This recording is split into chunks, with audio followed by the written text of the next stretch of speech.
The Chris Phillips Friday Late Show. It's a new way to spend the night out whilst at home on Second City Radio. Oh, hi, hello, a lovely welcome. Thank you so much, and hello to everyone who's listening. Well, listen, Linda, I have to pinch myself because you are gold. I said this on an earlier piece, 24-carat gold, of course, not just lovely, but of course you define the art of actress. Of course, I've seen you in many things myself, and of course you're also writing as well, but I'd like to, if I could just take you back first, in time. Yeah. Wasn't there a connection to something to do with your dad and where you found yourself? My dad was in the business. My dad did all sorts of things. He was a comic. He was a comedy magician. He worked at holiday camps. He was a band leader, and he was a variety agent. So my very first job was with him in a Punch and Judy show, handing up puppets. So I was about 3 then. So that's really where I started. So we're going back then to then. So with your dad, of course, being in the business, which is what I was kind of wanted you to explain, were you being taken to different theatres, different places, of course, as your dad built his career and watched what he did to kind of work on the favour of what you now do because of your dad? Yes, I do believe that. And if people say, who is the person that taught you the most, it was always been my darling dad, because he had the most brilliant sense of comedy and of timing, and he was very strict with me about the stage. He just said, behave yourself, be quiet, don't fall over the furniture, and don't go on too long, get off if you think you're losing. But I don't know that he really wanted me. I don't know that he pushed me in any way into the industry. It's just my admiration for him. I think, I followed in his footsteps. I mean, I'd love to be in a warm-up person because I used to love the warm-up comics. But in the days when I started, they didn't have warm-up women. They're all men. And Daddy did some warm-ups and stuff like that. So, yeah, I guess my admiration was with him. But I did do stand-up when I first started, and then I went into rep and did seasons and seasons and seasons in rep, and then I went from there into the West End and, TV and the Royal Shakespeare Company, things like that. So, yes, certainly. So Back to Daddy, definitely. So you watched all this going on. What age did you think? Because obviously everybody's got an age where they will start in their career, whatever it is. For me, radio, of course, I was kind of teetering around with it from about 8 years old. And, of course, I knew that's the one skill that I would always have is radio. So when did you decide that you wanted to start maybe going for auditions, maybe start looking at the acting career? When did that kind of kick into your mind that is what you wanted to do initially to start with? Well, I was so useless at school, and I came from a show business family, so it was the natural thing that happened. I do little stuff when I was a child. I worked with my father, and so it was just a natural progression in a way. I did like writing as well. I used to write little things at the same time, so the kind of two did go hand in hand. But I can't remember ever suddenly saying, oh yes, I want to be a performer. I think it was just always there, and I never thought about anything else. So what was, Linda, your first break? What was the first? Can you remember the first thing that you did on screen or on radio back then? Oh gosh, well no, because as a child I did so many sort of different things. Mainly when you're a child, they're like extras in a way, because you're just on set, but you're learning a lot about TV just by being there. And then of course when I got expelled from school, which I did, I went in and I was working in clubs. I was doing stand-up and stuff like that, and auditioning for reps, and I went then straight into rep and did long seasons in rep, and at the same time I was doing some television. I forgot, I did so much I can't remember what came before what, but things like General Hospital, Dixon of Dock Green, we're going way back with all those things. What about on the buses? Yeah, on the buses was. I ended up hard. I mean, I have the most famous. I think I've got a very, very famous bottom because my theme seemed to be cut out. But On the Bus is the very first film of On the Buses. I had that scene at the beginning with Bob Grant coming around the corner on the bus, and we had a little scene as he stopped and I got on. But the scene, obviously, the film went on too long, so all that was left was him helping me on the bus and me walking up the stairs, and the camera followed my legs up the stairs. So yeah, to my floral knickers. Yes. So, I'm just picturing it now in my head, Linda. I'm just going because I know it's same, and everywhere you go, they do clips from On the Buses. There's always that clip. Well, you know what you don't know is I am a very huge On the Buses fan. How are you? And I'm 47 years old. But I've never seen a comedy as good as that, of course. And just the innuendos. I know, this is going to sound really sad, Linda. I know every episode, inside out, what happens, what goes on. And I do remember that scene. I remember it very well. I remember it. And what a set of legs that you have, Linda. Oh, bless you. So what was it like, even though just being around that kind of, because I just want to pull you on the Buzzes. What was it like being around the set with these guys, of course, where the ratings were literally going through the roof for this program? What was it like being around Bob Grant and people? Well, I knew them. I knew Mike. Actually, I knew all these people through my dad. I knew Reg Varney because he was a variety artist. I knew Anna Karen and I were very, very close friends. Always have been. I knew Bob. I'd met Bob before. I'd met them all, so I sort of knew them really.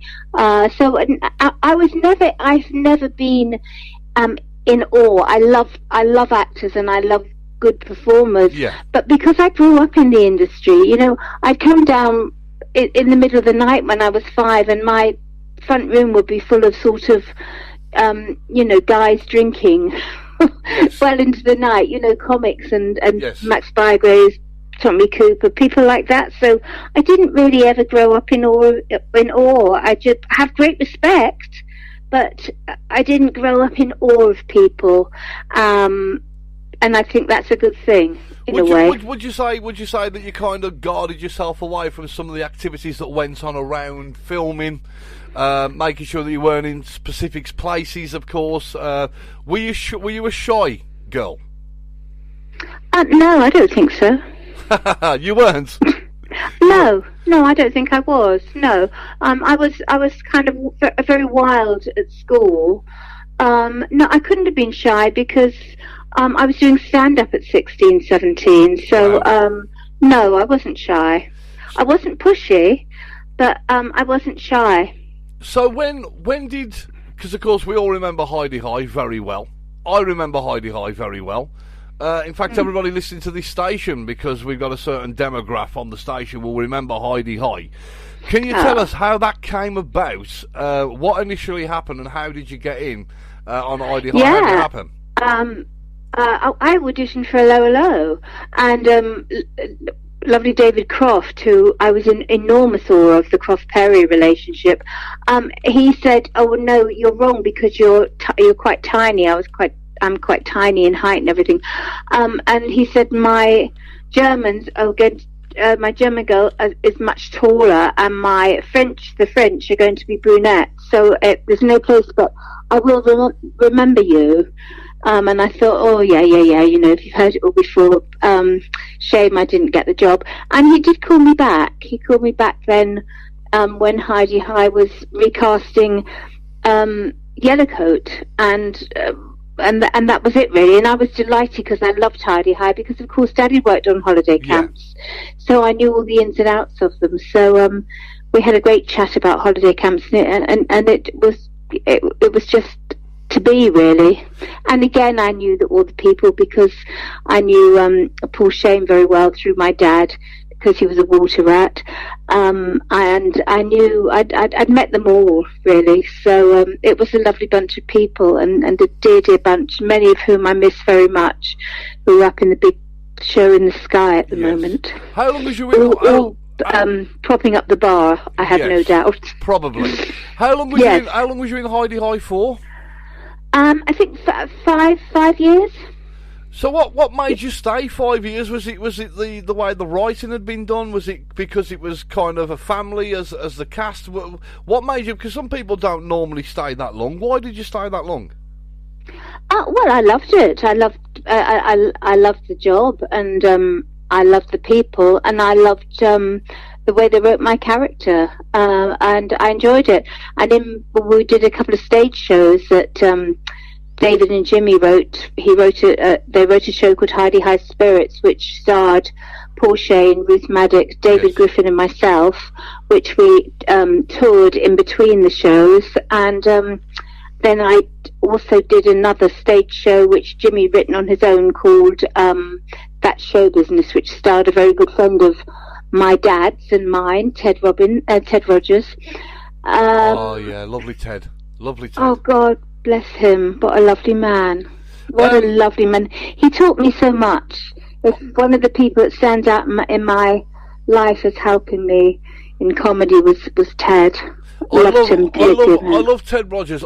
You couldn't see anybody else doing 3, 2, 1 apart from Ted No. Rogers. I mean, the only thing about 3, 2, 1, I don't know if you're the same as me. The clues never made any sense to me. No, but he did, didn't he? He did.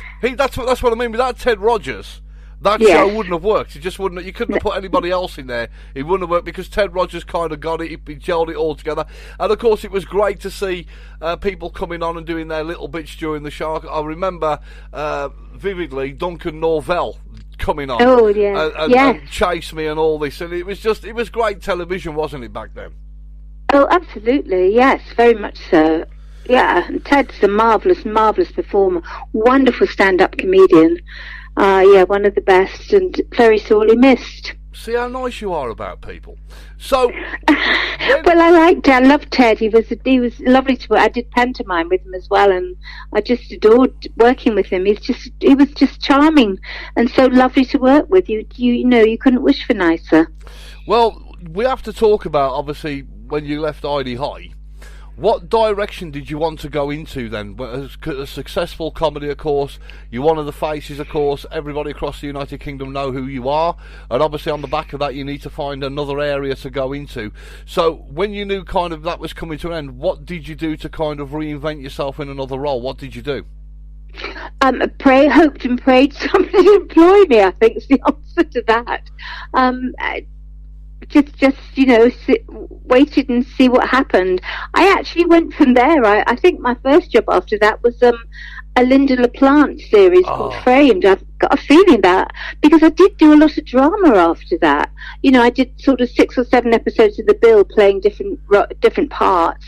I did Framed, and then I did a documentary on the story of Linda Calvi, who was known as the Black Widow. Yes. And a murderess, so I mean it couldn't have been further away from my character in Heidi High because she shot and killed her lover. So it seemed to go back into drama after that. It's just the way it went. But you also appeared in another one. See, it's like we joined mentally because one of the programmes you did appear in was Minder, another one of my favourite television shows ever. So you was in Minder. Can you tell us a bit about Minder and what you did in that? Yeah, well, I played Dennis's girlfriend, the leading sort of girl in the very, very first episode,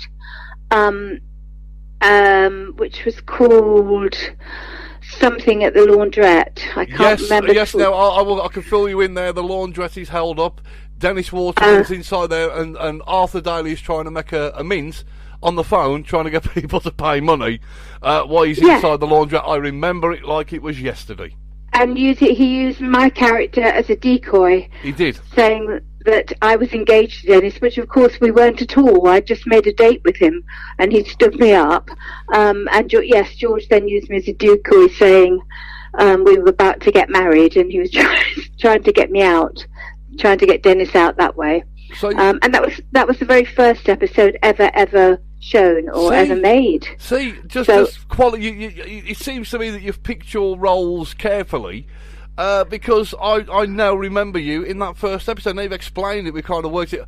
It was a brilliant first ever episode of Minder, of course, and to be in that, of course, when it's a brand new show, and now again you're in the archives as somebody who made a difference in that first episode, because it's always tricky on the first episode of anything, but there you were, involved in it. It was amazing, and it must have been great to work with Dennis Waterman and George Cole, of course, and be on set around it. Oh, George Cole is just one of the nicest people, again, in the industry, because we did a lot of night filming on that, and he had a Winnebago because he was a star, and I didn't have one because I wasn't a star, and he let me, when we were filming all night, and he would let me go into his Winnebago and have 2 hours sleep when we went on set. Yes. He was a perfect gentleman, and he was just a joy to work with, and what a wonderful actor. Now, some of the films that you've been in, another one that I'd like you to talk about, if you don't mind, Linda, tonight, is Quadrophenia. You appeared in Quadrophenia, which again is a cult classic now. Totally, isn't it? I played the chief rocker girl.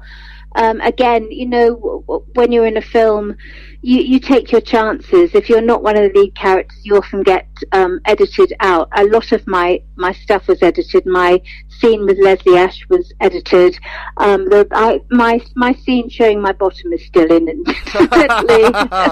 Always the bottom. Always the bottom. Always the bottom, yes. I ought to call my autobiography Bottom Billing. I've just thought of a title for it. Yeah, so I played the chief rocker girl, and we were down filming in Brighton for 4 weeks or 5 weeks or 6 weeks, whatever it was, I can't remember. And we had a ball. We were all very, very, very young. We had a great, great time together. We all got on incredibly well, and we had a lot of fun. And Johnny Blundell, who played my boyfriend, the chief rocker guy in it, is still one of my best friends to this day. Wow.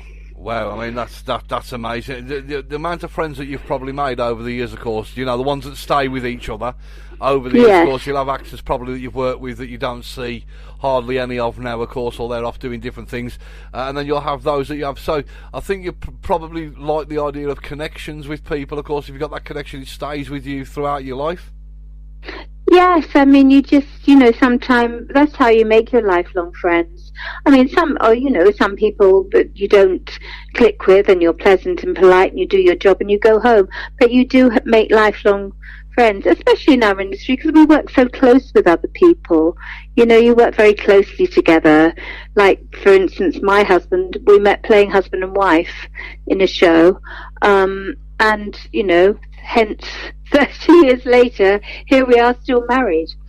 I've got to mention this, of course, and this is probably the most important thing, because I remember reading this. We were all worried about you back in 2004. Yes. You were abducted. Would you mind telling us a little bit about that and what went on? Would you mind? No, not at all. Yes, I was kidnapped in my car. I had the most horrendous experience. And I'll before I start the story, I'll tell you as I think every woman, when they get in the car, every man too, of course, get in your car and lock your door. Just always remember, lock your door as soon as you get in your car, because I didn't have my door locked. It was near Christmas. I was delivering a Christmas present to a friend. Yeah.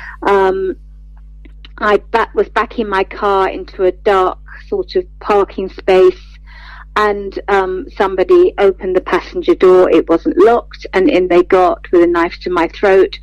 I thought it was horrendous. It was horrendous, and I thought that they were going. Obviously, I knew they were going to mug me, and I knew probably they were going to take my car. But I was. I tried to sort of be nice because I was terrified. I had a knife at my throat,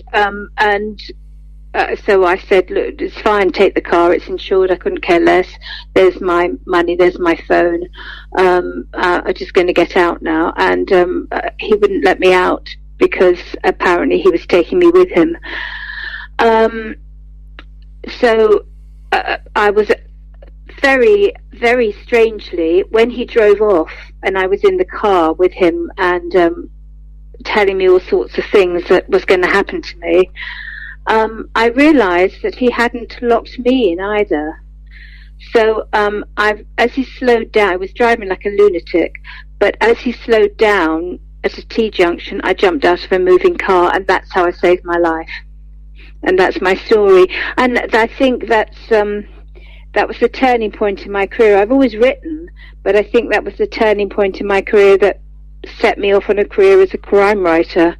Because I guess I know the feeling of fear and of maybe not, seeing tomorrow. That's made me really sad. I really sad that you had to put your life at risk, obviously, to move out of a moving car. While this unfolded, was it kind of in your mindset that if I don't do this now, things could take a very sinister turn? Yes. So this guy, I take it was a guy, and from your point of view, did he sound like he was very unhinged, not on the planet? What was it like? No, sounded completely sane to me. Knew exactly what he was doing. And did he know who you were?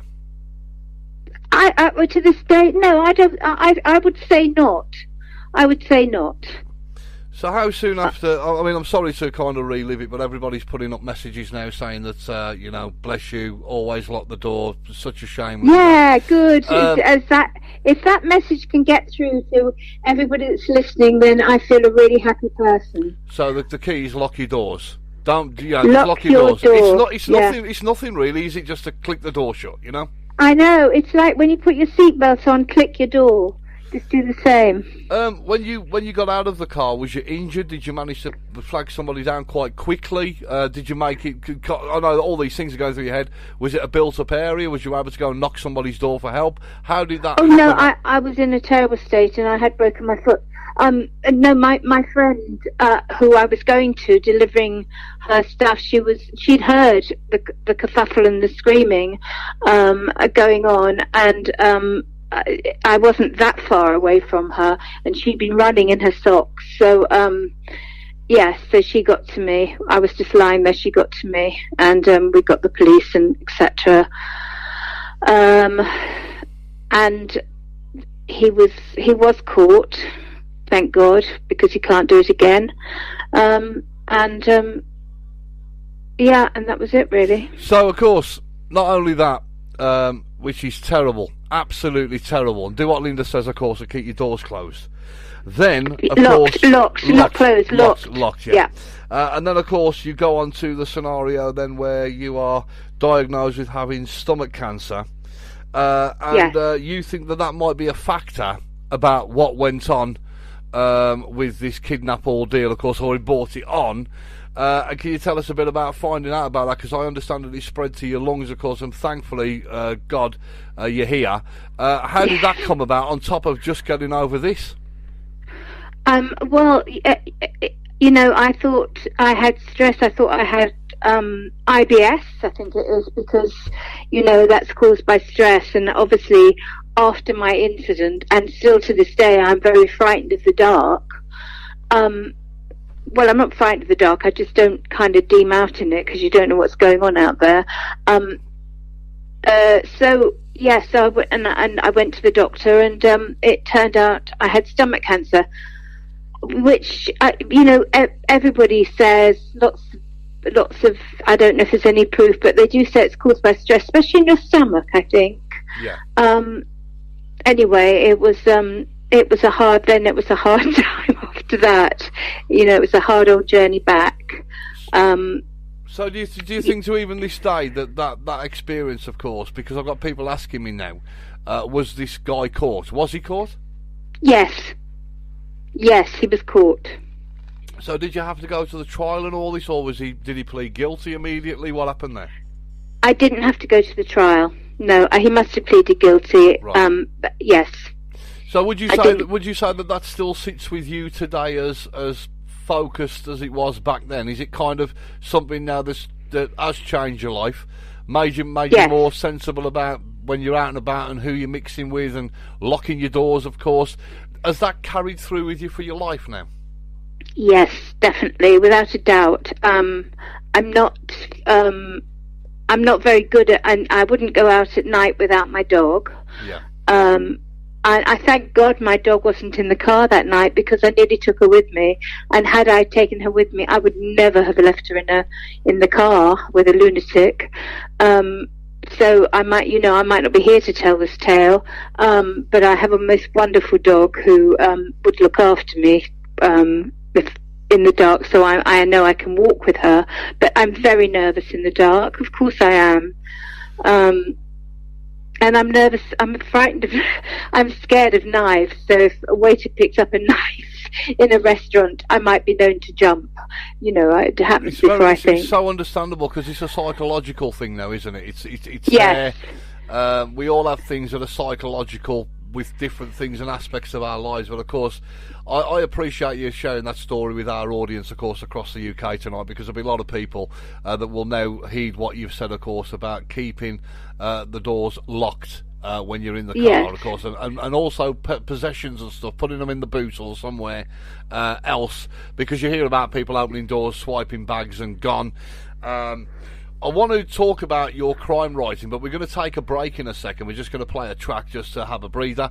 Okay. Loads of people coming in with messages. Before we go to PhD, which is a band, by the way, not a condition, I need to mention that you're married to the wonderful Brian Murphy, of course, who played yes, George absolutely. Roper in George and Mildred. Yes. How is he? Can you tell the nation? Is he fighting fit? Is he well? What's he up to? Is it mischief? What's going on? Always up to mischief. Always, never anything else. He's in wonderful health. He's wonderful.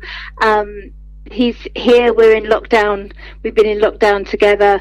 And he's great. Yes, of course, nobody's working in the acting profession because there isn't any work to be done, because filming's all on hold, etc. So, we're just having a nice time watching films, and he's a lovely man, a lovely husband, and he was around and took me through all my cancer journey, sat by my bed, as well as having to come and get me after my, if he ever wants to come on the show, we'd be happy to have him for a chat. Oh, lovely! I'll tell him that. Yeah, we'll get Brian on, and we'll have a bit of a family thing, and because of course I remember George and Mildred very well, of course, comical fun, and a great actor again. And I've seen your husband in so many different things as well over the course of years. He's popped up on all sorts of stuff like you have. He's a great actor. He's an extraordinarily good actor. He is one of our best, without a doubt. Yeah, and I can say that because. I know it's true. I wouldn't say it if it wasn't, but he is a terrific actor. He's one of England's finest. Well, I worked with him. I met him playing opposite him in a play, playing husband and wife together. So okay. I can tell you he's a fine actor. Brian, we love you here at Yes, Second we City do. Radio. And your wife does too. Yes. He's asleep. Ah, bless. Right, we're going to take a little bit of a break because I want to talk about your crime writing. Yes, and of course, thank there's loads of people that are pinging in wanting to do a shout out, so we'll do that a little bit later on. So I'm just going to give you a chance to grab a glass of water, and we've been talking for 30 minutes, but there's nobody telling me on here what time I can stay on the air till, so we're having great fun. Loads of people coming in, very sad, of course. I've got somebody I so want to give her a hug. Please send a digital one to her, please, from Elizabeth Dixon. Who wants Thank to say you, Elizabeth. Thank you. We've got the lovely Marilyn, who's listening to you right now in Malaga, who says she's followed your career and absolutely adores you. What a beautiful person you are. Thank you very much indeed for that. Thank you. Jacob in Eastleigh. What a fine set of legs. I remember that episode of On the Buzzies very well. We're going to take a break. Back with more with Linda Regan on this very special Friday night on the nation's number one. And we're still talking to the gorgeous Linda Regan. Oh, bless. Thank you. I want to talk a little bit now about your crime writing. Yes. When did you start? When did you decide that you wanted to start writing novels? Oh, well, I've always written. Okay. I wrote as a child a lot, and I was just always scribbling. I just never had any confidence in it, and I was always working as well as an actress, so I never really took myself too seriously. I then decided. Somebody said to me once, write what you know about. So I decided to write about backstage in a pantomime, and it turned into a thriller where someone was on the serial killer was on the loose backstage in a pantomime, and I thought it was rubbish and threw it away. And my husband rescued it, and he found this competition that was looking for new crime writers, this new publishing company, and he sort of made me send it off, and we won, and I got a publishing contract for 2 books. So I had to write another crime thriller, which really sent me, I thought, oh my God, I don't know what to write. But I decided then to write a second book set in a strip club, because my dad had worked in a strip club as a child. So my second book, Passion Killers, was about a murder in a strip club. That became a pick of the year in the Observer, and I suddenly found myself as a crime writer. So I've gone on, and I've now written 9 books. My latest is called The Terror Within, and it's a hostage situation. I often wonder if that, your subconscious mind links things, because obviously I was a hostage in that car. My books are all that they have the same police in them. I was going to ask you about that. DCI Paul Bannon. Yes, and Alison Granger is the sidekick. But they can be read as standalones. Each story can be read on its own, but they do feature the same police. Apart from 2, I have 2 books which were set in their gang crime, set in London, in Gangland, near where I live. Yeah. So these books, of course, it's interesting. It's interesting that you've picked a certain way forward, like, kind of crime, around the world of crime, of course, and ganglands and that kind of stuff. That kind of resonates with me a little bit on your own experiences that you had earlier on, of course, going back to the kidnap situation. Yeah, definitely. I was sure that your subconscious holds loads of things that we don't know it's still holding on to, and I certainly know the sense of fear. I know how that feels, and as a writer, I can write that because I know that, that sense when you're holding your breath and you're thinking, my God, what's next? What will be? Having experienced that, I can write it, which I think has made me into a crime writer. Well, I think listening to what you've said there, I think the positive is from all this. These terrible things that went on, the positive side of that is now that maybe because of that, now being a successful crime writer, maybe I always say in life things have to happen for a reason, and maybe now you've found something that is remarkable. I know I've got to say hello to Terry, who's dropped me a message, has read some of your books. And said, would they ever stand up on television? I think they would. Do you think they could be turned into dramas for the TV? Well, all the reviewers say they would and should, because being an actress, you see things through the eye of a camera. You can't help but. It's what I've grown up with. So yes, and you're not a judge of your own work. It's not possible. So you have to read what other people say about it, and a lot of people have said that they're very filmic, but nobody's offered to take them up yet. So I wait with bated breath. So we have to mention here your latest book, The Terror Within. And of course, don't want to give away any information on that. It's published by Headline and available on Amazon. Do you prefer writing or acting, or both? I think being an actor has made me a better, has coloured my writing in a lot of ways, because I've studied characters for so many years, and I do believe a character drives the story along. I think if you look at any book that you really like, you would say it's because of the character that's driven it. It's always a character that drives the story, I believe. Even Hannibal Lecter, and I know we don't like him, but it's the character that drives the story. And I think understanding characters has made me a better writer, but I think I'm a better actor from being a writer because I understand what the writer's saying and where the character that I'm playing now fits into his story. So I think they go hand in hand. So I it's just amazing to hear you to say these things, of course, and the way you rationalise things is amazing, of course, and you look at every area and reasons for those. It's amazing. Loads of people coming through. We'll get some shout-outs very soon. I have to tell you now that what resonates across the radio tonight is what's resonating with other people, of course, that are coming to me and saying, what a wonderful, wonderful person. Very grounded, very normal. Are you a normal person? I hope so. Yes. I mean, gosh. Yes, I think so. I mean, yeah, I don't know. I mean, I was born in the council house and, I'm just a normal person like everyone else. I love my dog and I love my husband, and I'm just normal. I think, we all go through experiences in life. I know I have had my fair share. Yes, I have. Yes. But, I'm a survivor, and I would just like to say to anybody that has had a cancer journey or anything as, horrendous as my kidnap, that, believe you're a survivor, believe in yourself, your person, you can get through this, and, life's your journey. So, keep looking ahead. And it's that wonderful song, Gloria Gaynor, I Will Survive. What would you like to happen for the future? Is there something that you haven't touched yet that you might want to do? Maybe go back to theatre, maybe get into a gritty TV drama.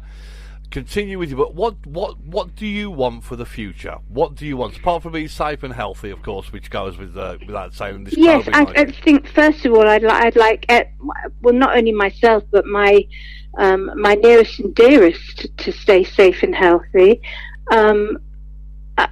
Career-wise, I just want to carry on. I just want to carry on being employed. I love acting and I love writing, and I hope I can continue both and stay healthy to do it. Right, so before we do our shout-outs, of course, because there's a few people that would love a shout-out from you tonight. It's something that we do traditionally on the station. I've got to say, if you're interested, of course, fantastic crime writer. The Terror Within, which is published by Headlines, is available on Amazon now. If you want to go and get a copy of that, this would be a great read. And of course, and maybe get some of the back catalogue available as well? Yes, they're all available. And any bookshop, Waterstones online, they'll all order it. Amazon will order it. They'll all get them, or you can get them anywhere really online. Goldsborough Books in London have got some signed copies. Yeah. Right. So, are you ready to give a shout out to some of your fans? Oh, yes, thank you for having me. Should we do this? Right, okay. Yeah. Can you say hello to Mandy P, first of all? Hello, Mandy. How are you? We're then going to Ireland, and I'd like you to say hello to Jocelyn in Ireland. Ireland? My mum was Irish. Hello, Jocelyn, and hello, Ireland. God bless you, and Slante. A beautiful listener, of course, if you want to say hello to Elizabeth Dixon tonight. Elizabeth, hello, how are you? Jackie Nisbet. Jackie, hello. How nice to meet you online. We now head to Birmingham. Can you say hello to Harold and Louise? Hello, Harold and Louise. I love Birmingham. I've played it many times in the theatre and I love it. I can never find my way back when I go out to have something to eat. I can never find my way back to the Adelphi, but I love it. Now, a very beautiful area. I don't know if you've ever been there before. I have. We go there normally every year. Barmouth in Wales is where we go next. Have you ever been to Barmouth? Oh, no, I haven't, but I look forward to going. Barmouth, can you say hello to Ruby and John Logan?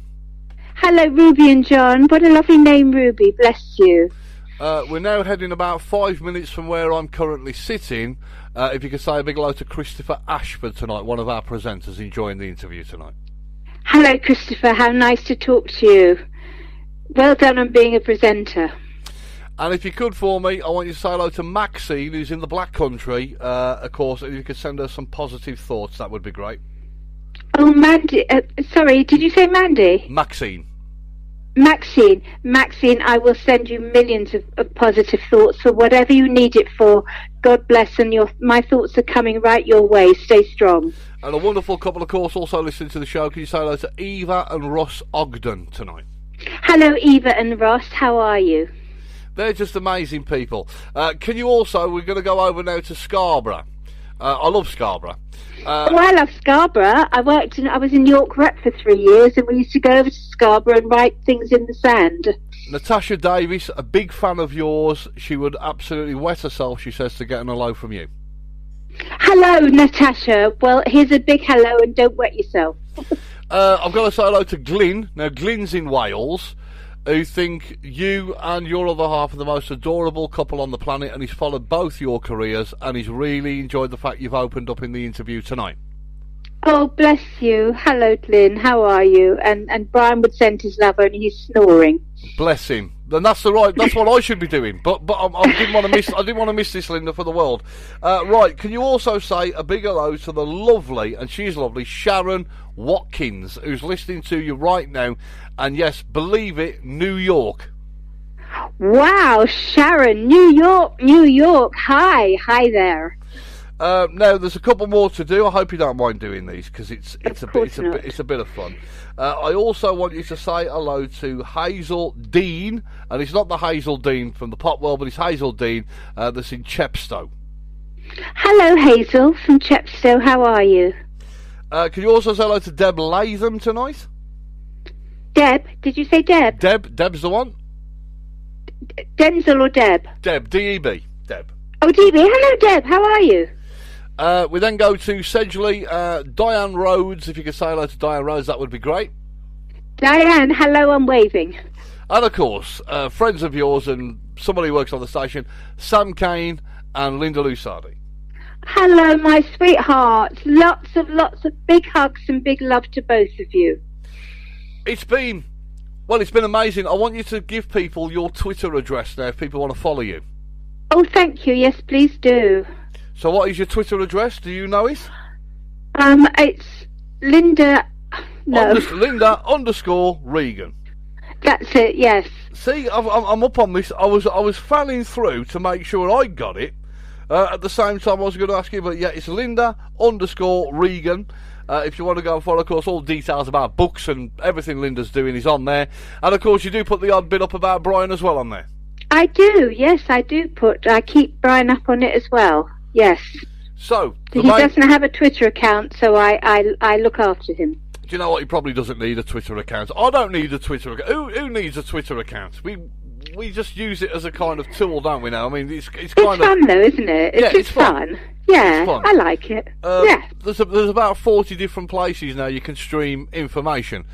But of course, Maxine's just said thank you for the lovely shout out, and I wanted to do that for you tonight, Maxine, of course, with the help of Linda. Have you enjoyed yourself tonight? Oh yeah, it's lovely. Thank you so much. Thank you so much for having me. Now, before I play the Stranglers, if you could stay there when we put that on, just so I can have a quick word with you off air. Sure. I'm now going to give you the whole of the radio platform now to say your goodbyes and whatever you want to say. It's over to you, Linda Regan. Thank you. Hello, everybody who's listening. Thank you so much for tuning in and listening. I'm sending big love to all of you. Lots and lots of positive thoughts. I wish you all well. Stay well in this very, very difficult time that we're going through. We will come out the other end, but a big, big, big hug. If my arms were long enough, I'd hug you all. Take care. The Chris Phillips Friday Late Show. It's a new way to spend the night out whilst at home on Second City Radio.